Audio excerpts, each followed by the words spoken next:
જય માતાજી મિત્રો, જો હું મારા માસીને ઘરે જમવાનું છે એટલે હું મારા માસીને ઘરે જમવાનું છે એટલે હું ને મારી મમ્મી બે જઈ જમવા માટે. જો મિત્રો અમે જમવા માટે જઈ છીએ તો ચૈતર મહિનો છે એટલે અહીંયા ગામડે બધા ગોવણિયું કરે તો બધાને જમવાનું હોય છે તો અમે પણ જમવા માટે જઈએ છીએ હું અને સંજના.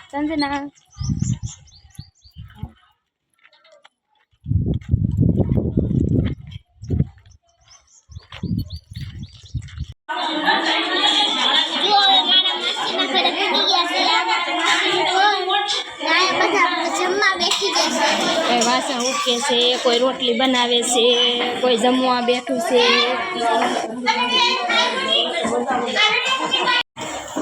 જો મિત્રો અમે જમવા બેસી ગયા છીએ.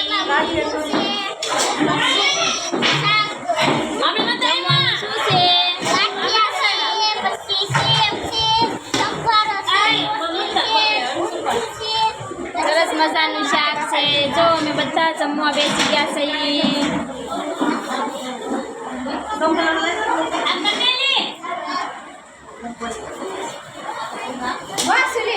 હાલો તો હવે અમે જમી લઈએ.